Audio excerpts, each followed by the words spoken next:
Nakushukuru sana Mheshimiwa Naibu Spika kwa kuweza kunipatia nami fursa kuweza kuchangia. Leo nitachangia kwa sababu sana naumwa kichwa, lakini nitajitahidi.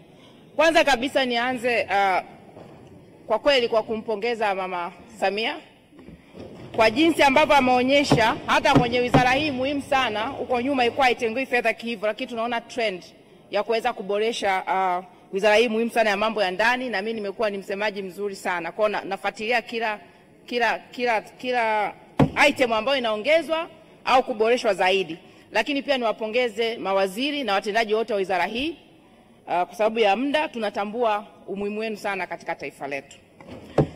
Mheshimiwa Naibu Spika, nitaanza kwanza kwa kuchangia kwa kuomba tunapokuwa tunapitisha hapa, basi serikali ihakikishe kwamba inapeleka fedha kwa wakati.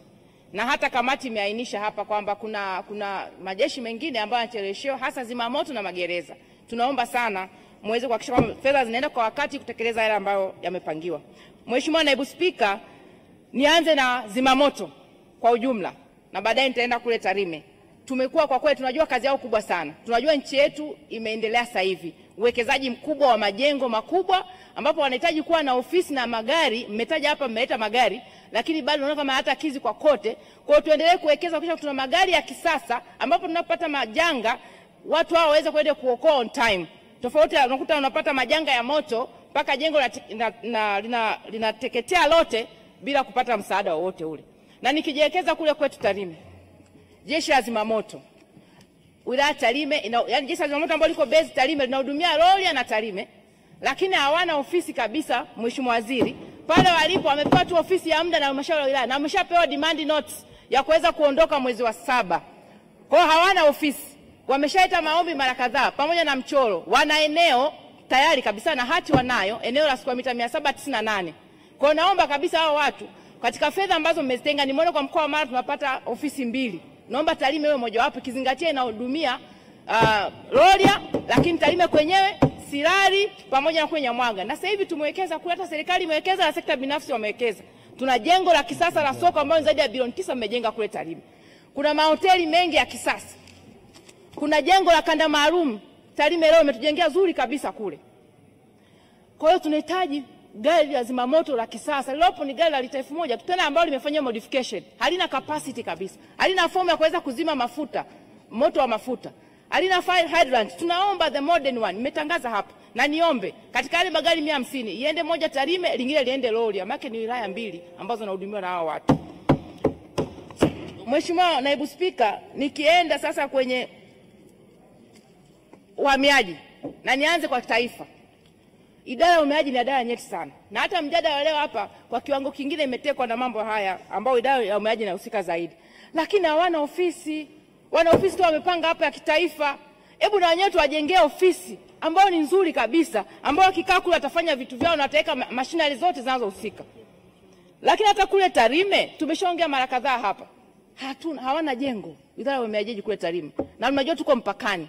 Jengo lilopo ni miundombinu ni mibovu sana, haikizi kabisa mahitaji ya idara ya uhamiaji. Lakini na wenyewe vile vile wana eneo, muweze kuwapatia fedha wajenge ofisi nzuri kabisa kama ambao mmejenga kufanya kwa jengo la jeshi la polisi, na wenyewe wawe na jengo nzuri kabisa pale, wako mpakani, waweze kufanya kazi kwa ufanisi zaidi.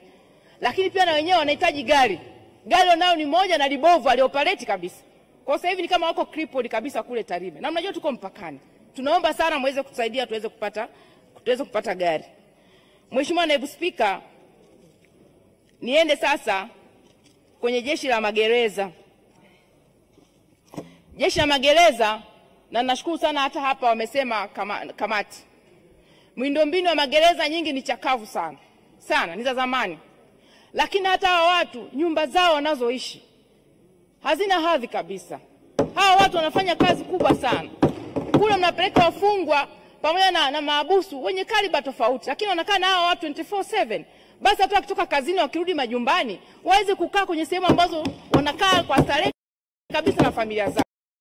Naomba kama ambavyo mmefanya kwenye jeshi la polisi na kwingine muweze kuwajengea nyumba ambazo ni stahiki zao. Unakaa nyumba kwanza chumba kimoja, bado kivuje, nyumba zingine ni za tope, atuwatendee haki hawa binadamu. Na wenyewe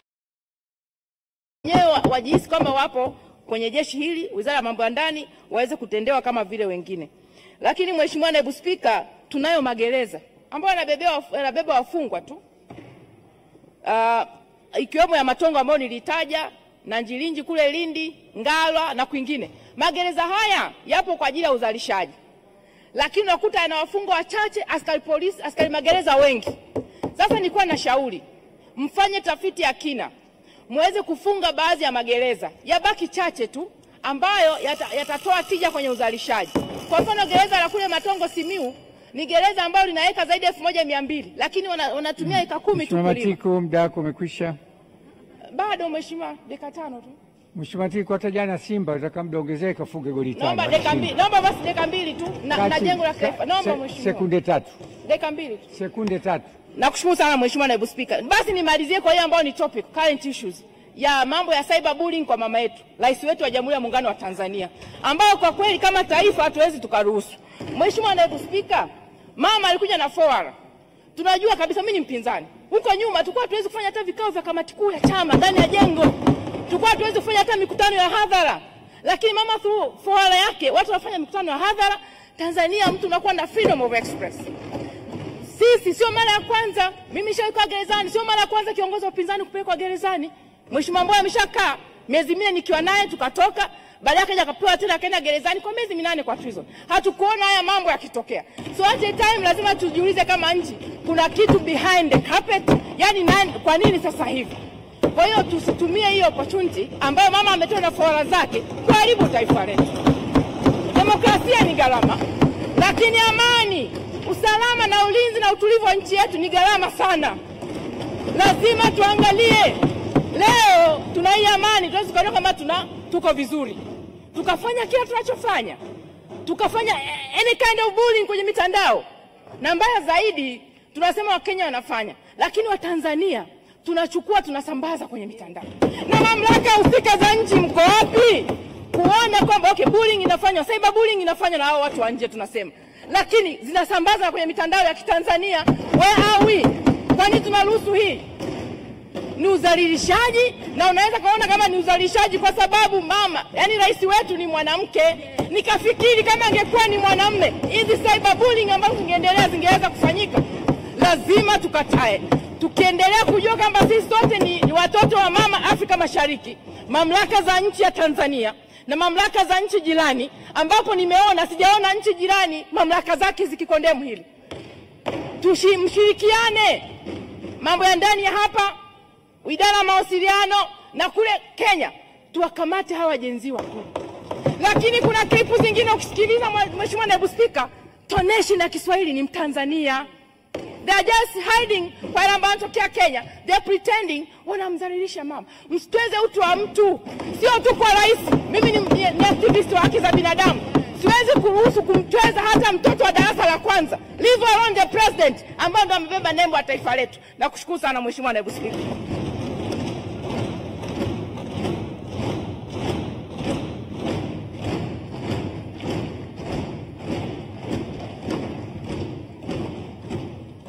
Mheshimiwa Matiku, na mamlaka hii imewekwa na Mwenyezi Mungu. Nenda kwenye Warumi 13:1-2. Mheshimiwa Bashungwa, mimi nilikuwa kwenye kamati almost miaka 15. Na miaka yote malalamiko ilikuwa ni nyumba na makazi ya vyombo.